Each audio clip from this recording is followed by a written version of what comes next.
Engine boost activated.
Hey, what's going on, guys? Today we are making a video about the Schröder, aka the Admiral Schröder, and yeah, this is basically because I opened my eyes to this ship when we had ruled the waves and saw Lib Krugman just barreling down towards Rage, and them saying that Schröder is meta and they wished that they had one. And I'm not saying that Scopium, please. I'm actually quite agreeing with these guys that an Admiral Schröder in a competitive team is a very, very dangerous threat.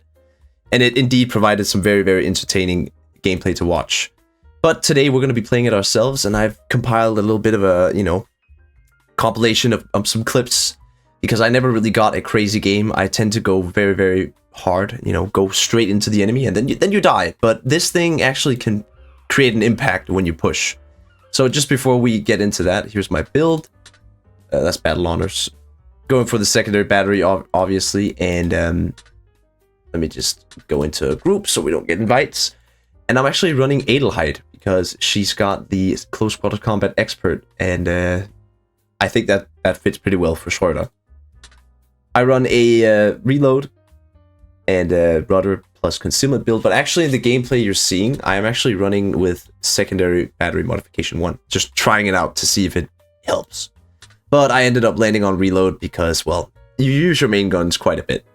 So I hope you guys enjoy, and yeah, I will give it up to Live Bob. Okay, so here we are with the first game, and actually, I mentioned that UKCRF won against Rage, or what should we, the Put It In squad, also known as Rage. We actually have one of the contestants of the winner team. We got Hoodlum here, who I was fortunate enough to spawn on the same flank as in this game. And the gameplays you're going to be seeing is, first of all, I was wrong. This is not Live Bob. I thought I was live commentating this, but, well, apparently I didn't do that. So you're going to get some commentary instead, but I mean, it's whatever, right? It's potato. But like I said in the beginning, guys, there is one way to play this ship, in my opinion, if you're playing random battles, and that is just to push, bro. And most of my day today, I played this map and Encounter, Hourglass and Encounter exclusively, and I would say out of the two maps, I would much rather play Hourglass than I would play Encounter, because this flank right here is just amazing for something like the Schröder. I didn't notice that I had a fleet mate on my flank, so I was initially going to push to the other side, but I saw he was pushing down, so I thought, you know what, I'm going to follow up. And if you are playing a ship like the Schröder, if you have a St. Vincent pushing with you, you should really take that opportunity, because St. Vincent is one of those few battleships where you can almost count on him doing a lot of damage to anything that gets close enough. And so far we have this Minnesota here. What I'm going to do is I'm going to push as fast as I can up to this island here. I don't want to push out beyond the island, because as you can see here, there's torpedoes. That was the reason I pushed out. Now, these torpedoes, if I was going straight, I would have probably had an easier time dodging them. But we actually do end up dodging almost all of them. And now we know that there's a DD or something in front of me or to the right of me. So, since he just fired his torps, I'm feeling pretty safe just to push down this Minnesota. And again, I have support. We're just going to keep going this way. And you can just see these torpedoes, bro. Like 120 mils and 150 mils. That is light cruiser and you know, light cruiser calibers all across the tiers. We took a pretty big salvo there, but the good thing about Schröder is it's actually really tanky. And along with the speed you have, you are quite well equipped to deal with a lot of situations. The only thing I really am missing on Schröder is torpedoes, but you do make up for that with, like I said, amazing gunpowder in your secondaries. So, the Lucian here is highly likely the DD that was shooting torpedo at us, but he actually came out and changed sides. So now he's trying to take out my teammate, and I'm going to rush back with my speed boost to take advantage of the fact that there's a DD this close. And again, it's also a Lucian, so we want to take him out as fast as possible, not letting him use his heal. And you can see that 150mm guns, they do so much damage to a destroyer. If you can imagine yourself playing in mines, you pretty much have a mines strapped to your side and your front. These secondary guns are crazy good. Now, I slept on this ship initially, but because of Rule of the Waves, I was taken aback by how good this ship is. So here we have another situation where I'm going to be pushing on, this is Aurora? I think this is Aurora, yeah. I'm going to be pushing and just going straight for the enemy base, just to see what happens. I was just kind of limit testing to see, well, okay, how much can we actually take of punishment?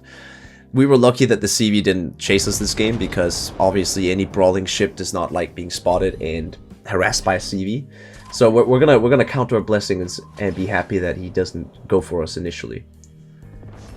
But I think my hesitation to call this ship really good was the fact that I found it to be,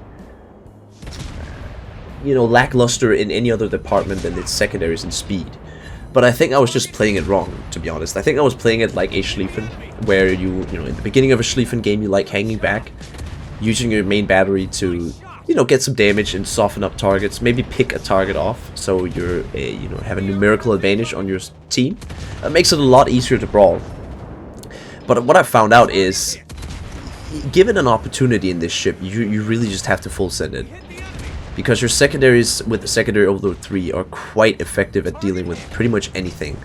Right now we're fighting an Izumo, a Takao, a Jutland, and we haven't really taken any damage. The maneuverability, the turn time, and the speed is just phenomenal with this ship. We see the CVs coming this way, but I'm hoping that he's not going to go for me, and it doesn't look like he is. And just like that, guys, we took out the Izumo with the help of my team. I'm very lucky that I have 2 cruisers behind me. But if you were gonna follow a ship into a push, I think Admiral Schröder is a good one to follow. It's got speed, so it's gonna stay ahead, and it's pretty tanky. So if you play this ship like a, you know, a far range, long range sniper, you're gonna be very disappointed. I would almost say that if you're playing this ship, it is worth it to go and spend the first couple of minutes of the fight trying to get into an advantageous position where you can get the jump on people. I wouldn't say if we take Aurora here for as an example, you know, furthermost right side, the right side of the map. You see these two islands. If you go around those, you'd be wasting your time. My point being, guys, it's okay, I feel like, with this ship to sacrifice, you know, some time for you to get into a good position where you won't get harassed by HE spammers, CV stuff, you know, getting that perfect positioning so you can do an amazing push in the end. That's what I was trying to do in these gameplays. Most of the maps I got didn't really, you know, make that possible. Think encounter. There's not that many islands, so, you know, playing Schröder, you are looking for a map with a lot of islands. But you can see here, if you get into tier 8, which we did here, you are pretty much the biggest bully in the game. This thing is by far one of the best brawling ships I have played. I mean, I'm thinking, you know, you got Schlieffen, Atlantico, and if you were to ask me what's the other super nice brawling ship we have in the game, I would put this thing up there. Of course, there's so many different brawling ships in the game, and I am actually going to make a tier list of what I think are the best brawling ships. But this thing is definitely up there, high up there. If you get it into the right position, it's going to pay off. For me, like, one of the biggest indicators of a good brawling ship is when you push in and inevitably die, because most pushes in German battleships end up in you dying. You simply can't sustain that much firepower for more than a minute or two, especially not in this. It is a cruiser, guys. But with the amount of firepower you have, and the fact that you can shoot both sides when you have a auto secondary ship, it means you could get into some crazy situations with your speed boost. And I was initially going to do that here in this push, but then I saw there was a Santander and a battleship, and I was like, nah, maybe I shouldn't fight that. That's probably a bad fight to take. So instead, we're going to go around the island and hope that this Minotaur and the DD are going to push, around the other side. Because if there's something I want to do, and we are going to do that, guys, this is probably the best example I have of a worthwhile push. That is all you can do, and that is what we're going to do. We get our speed boost, we have our overload. We don't have a sonar, but I just saw some torpedoes pass by. That means they don't have that many. They know I'm coming now.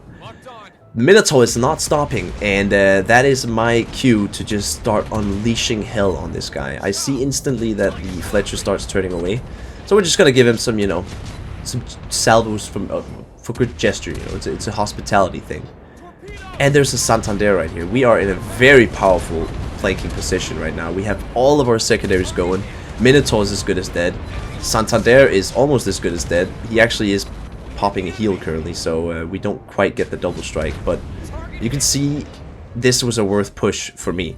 We are taking out a flank completely. The Fletcher is gonna be dealt with. If he doesn't kill me, he's gonna die. If he does kill me, well, he's gonna have lost a lot of HP. And here you see the maneuverability, the turn time, acceleration, the whole 9 yards of this thing is just beautiful. And the Fletcher goes down as well. So now we've done our job, and our next move is just to go undetected, heal up, and just kind of get away from this Colombo. Remember, Colombo has a lot of guns, but also a scouting plane. So even though you think you're out of range, you could actually still be. So while we're just turning around here, going undetected, we can think about our next move. What is our plan? I want to go for some damage, since we only have 45 right now.